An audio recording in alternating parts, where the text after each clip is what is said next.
C'est une œuvre simple au départ. C'est assez simple, quoi. Un cercle, un carré et du jaune et du marron, du jaune un peu soutenu. Bon, c'est très simple. En fait, ça prend des mois à faire ça. Oui, il y avait la force symbolique qu'il fallait se dégager. Il fallait placer le cercle à l'endroit où il fallait.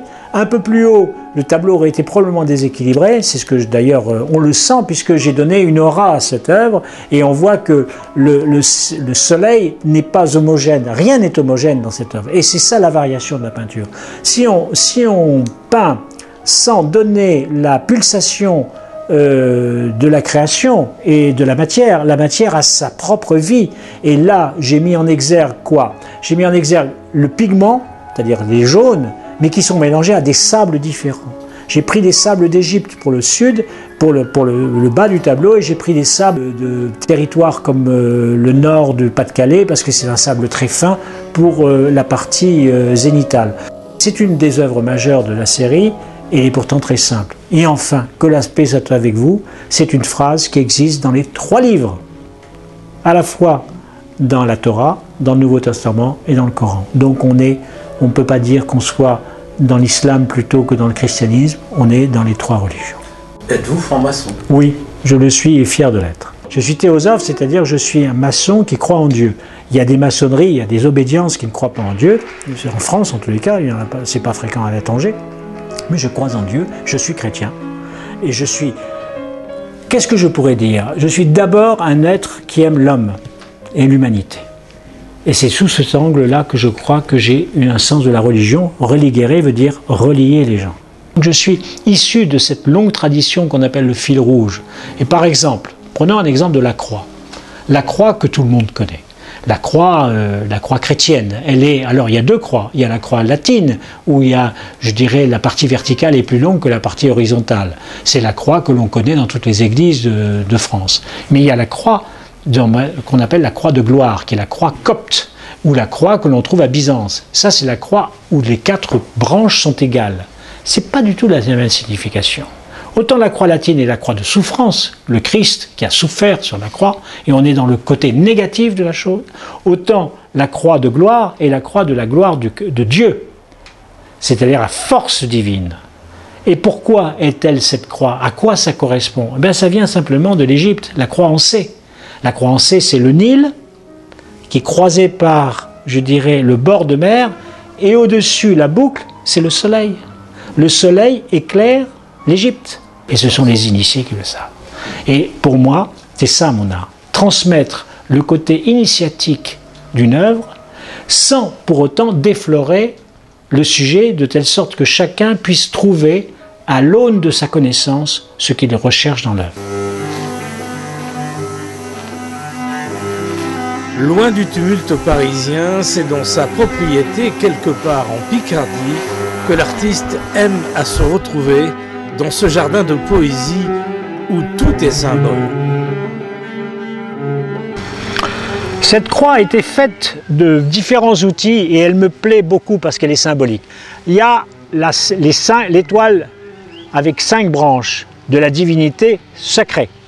Il y a le triangle de la divinité et il y a l'octogone des 8 béatitudes.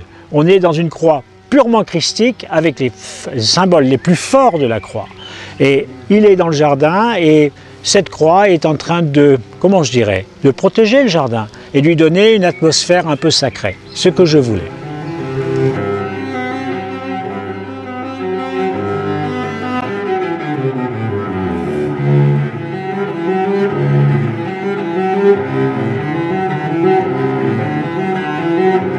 Tout est symbolique dans ce cloître, le nombre de piliers, la façon dont ils étaient séparés les uns des autres, la hauteur de la voûte, la hauteur du toit, tout est calculé spécifiquement de telle sorte qu'on se retrouve dans une œuvre purement symbolique.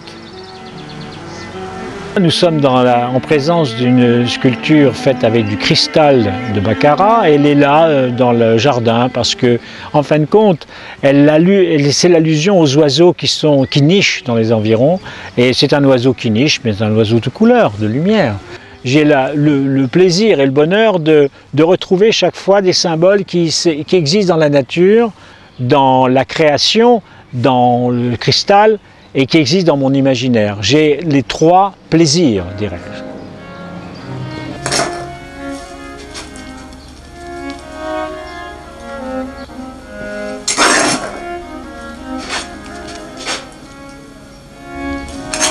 Depuis plusieurs mois, je travaille sur ce tableau qui fait partie de la série des Renaissances, c'est-à-dire des tableaux qui sont retour à la vie, en grosso modo. Donc évidemment, on est dans des couleurs assez vives.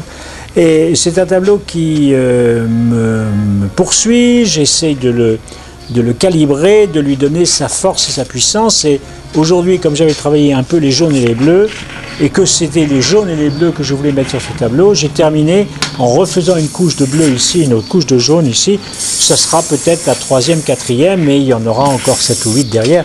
Mais simplement, le tableau commence à prendre sa signification profonde, c'est-à-dire que je sais que je vais avoir cette alternance de gris et de blanc ici, et que j'aurai une tache de rouge ici importante. Sera-t-elle de cette dimension, sera-t-elle un peu plus grande? Y aura-t-il du noir en dessous? Je pense que oui.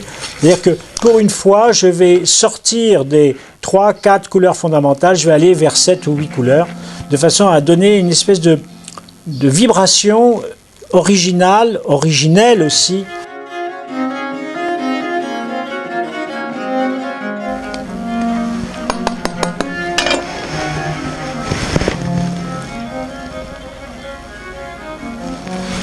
Je ne peux pas aller plus loin pour aujourd'hui. Je sens arriver un personnage, le personnage en jaune. Je le sens venir du fond du tableau. Et puis il y a une espèce de blessure rouge qui est venue. Je ne sais pas encore où ça va aller. Je laisse les choses maturer doucement. Je vais attendre. Et la prochaine fois que je reviendrai, je travaillerai dessus dans 8-15 jours, j'en sais rien. Soit il aura trouvé sa voie lui-même, et il m'indiquera ce qu'il faut que je fasse, soit il n'y aura rien. À ce moment-là, probablement, je le détruirai, parce qu'il est allé à un certain niveau d'aboutissement, et s'il ne trouve pas sa voie, vaut mieux le détruire. À partir de quel moment vous pouvez considérer une œuvre terminée? Je répondrai comme mon ami Jean de Bingy, quand on ne peut rien retirer et quand on ne peut rien apporter. L'œuvre est aboutie. C'est elle qui le dit.